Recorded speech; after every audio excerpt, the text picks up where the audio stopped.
بسم اللہ الرحمن الرحیم۔ شروع کرتا ہوں اللہ کے پاک نام سے جو بہت بڑا مہربان نہایت رحم والا۔ دوستو، بہنوں، بھائیو، بزرگوں، السلام علیکم ورحمۃ اللہ وبرکاتہ۔ تاریخ اسلام میں ہم بیان کر رہے ہیں سلطان رکن الدین بیبرس کی قسط نمبر 46 کو۔ تو دوستو، بہنوں، بھائیو، 12 محرم 637 ہجری میں نجم الدین ایوب کو اطلاع ملی کہ اس کا چچا عماد الدین اسماعیل حاکم بالبک اپنے بھتیجے الملک المجاہد اسد الدین شیر کو حاکم حمص کے ساتھ الحاق کر کے اپنی سپاہ کے ساتھ دمشق کی جانب روانہ ہو گیا ہے۔ اس کی آمد کے راستے کا پتہ چلتے ہی نجم الدین ایوب نے فوری طور پر آگے بڑھ کر جنگ لڑنے کا فیصلہ کر لیا تھا۔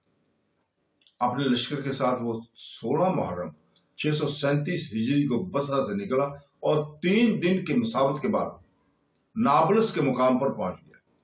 اس نے اسی مقام کو فیصلہ کن جنگ کا میدان قرار دیا اور اس کو منتخب کیا۔ اس کے ہمراہ 10,000 کے قریب افواج تھی، جن میں عمادین سلطنت اور عمرہ بھی شامل تھے۔ نجم الدین ایوب اپنے چچوں کو منہ توڑ جواب دینے کی حکمت عملی بنا رہا تھا کہ تیسرے دن مخالف لشکر اس کے سامنے پہنچ گیا اور اس نے میدان جنگ میں اپنے خیمے گاڑنے شروع کر دیے تھے۔ نجم الدین ایوب نے جنگ سے پہلے روایتی سفارت روانہ کی تاکہ لڑائی کی بجائے افہام و تفہیم کی راہ نکالی جا سکے۔ سفارت جب واپس لوٹی تو اس نے بڑا نیا انکشاف کیا کہ سامنے خیمہ زن ہونے والا لشکر اس کے چچا عماد الدین اسماعیل یا اسد الدین شیرکو کا نہیں، بلکہ اس کے غمزاد الملک الناصر داؤد کا ہے، جس کو اس جنگ میں حصہ لینے کے لیے وہاں پہنچا ہے۔ نجم الدین ایوب کو اپنے امزاد کی اس حرکت نے خاصی تکلیف سے دوچار کیا اور وہ شدید بیمار پڑ گیا۔ الملک الناصر حملہ کرنے سے گریز کر رہا تھا۔ اسے شاید عماد الدین اسماعیل کا انتظار تھا۔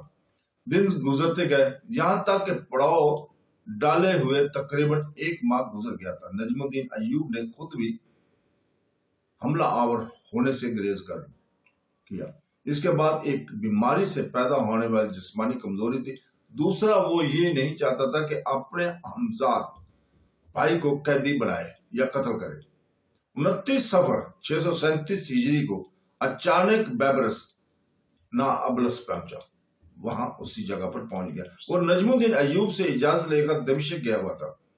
ابو مسعود کو تیمارداری میں اس نے 1 ماہ گزار دیا تھا۔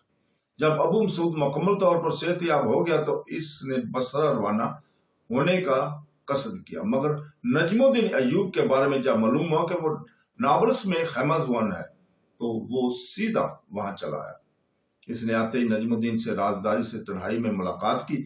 اس نے جب یہ انکشاف کیا کہ عماد الدین اسماعیل بے دوسری راہ اختیار کرتے ہوئے دمشق پر قبضہ کر لیا تو نجم الدین ایوب بے حد پریشان ہوا اور اس کا جاسوسی نظام اس موقع پر بری طرح سے ناکام ثابت ہوا۔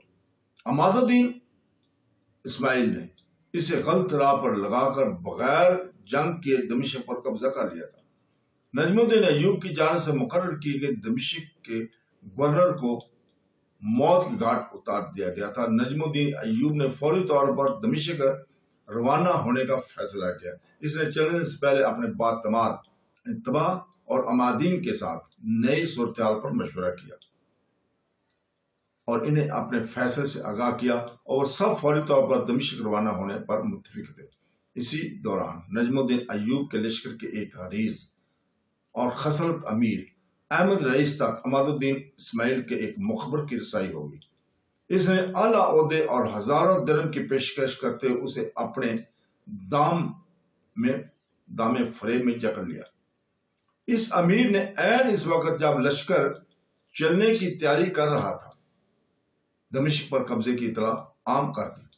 سپاہ کو جب یہ معلوم ہوا کہ دمشق پر پہلے ہی قبضہ ہو چکا ہے تو ان میں پھوٹ پڑنے لگی اور عمرہ نے اپنے دستوں کو سمجھانا چاہا، مگر وہ کوئی بات سننے پر تیار ہی نہیں تھے کیونکہ دمشق پر قبضہ ہو چکا تھا۔ پل بھر میں سب محنت اکارت ہو گئی۔ کثیر جماعت نے کھلے الفاظ میں نجم الدین ایوب کا ساتھ چھوڑنے کا اعلان کر دیا تھا۔ وہ دمشق میں خون کی ہولی نہیں کھیلنا چاہتے تھے۔ دمشق میں ان کے اہل و عیال اور اقارب موجود تھے۔ دمشق میں جنگ کی صورت میں بے شمار لوگوں کے ہلاکت کا امکان نظر آ رہا تھا۔ نجم الدین ایوب نے انہیں سمجھانے کی بے حد کوشش کی کہ جنگ دمشق کے اندر نہیں بلکہ باہر لڑی جائے گی، مگر وہ اپنی ہی ضد پر اڑے رہے۔